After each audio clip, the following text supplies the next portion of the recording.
slightly thinner, it's faster, but it's still an iPad. I'm Scott Stein, and the iPad Air 2 has debuted. Now, if you've been looking for an iPad, every year there's a new iPad, and maybe what you're expecting is something new, revolutionary, something you've never seen before.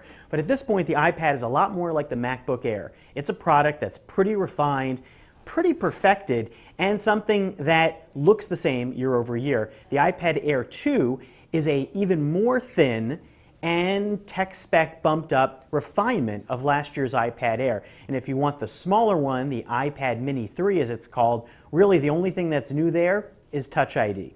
Here you're getting Touch ID as well. Now this is the feature that we were waiting for last year, and it enables you to log in and make purchases, but you can't swipe it to make payments like an iPhone. This is really only for use in apps.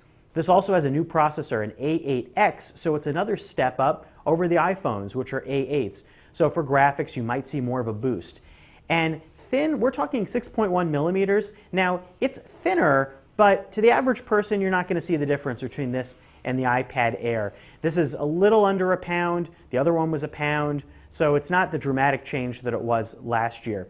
The cameras front and back have gotten a boost. So if you're an iPad photographer, iPad photo connoisseur, you are in luck. Now, people may scoff the idea of taking photos with your iPad, but for front-facing cameras, if you're using it for FaceTime, it's actually very helpful because the quality and the aperture have changed here to make it a little more effective in low light and higher contrast situations. And in the back, you are getting some of the features you've seen on iPad cameras before, like better face detection, you're getting slow-mo finally, and you're getting time-lapse, but you're not going to get those focus pixels and that super autofocus that's in the iPhone 6.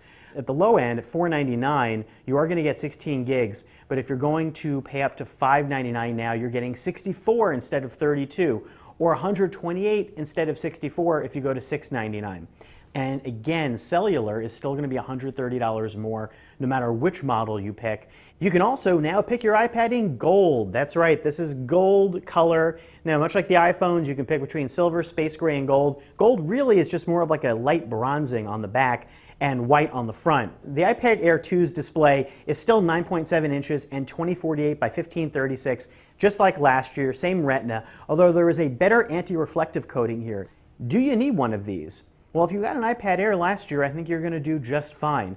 If you're waiting for something revolutionary that's going to change the iPad equation, maybe we'll see one in the future.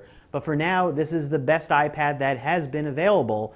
It is just probably a little more like the last iPad than you may have thought. I'm Scott Stein with the iPad Air 2, an overall refinement on an already excellent product.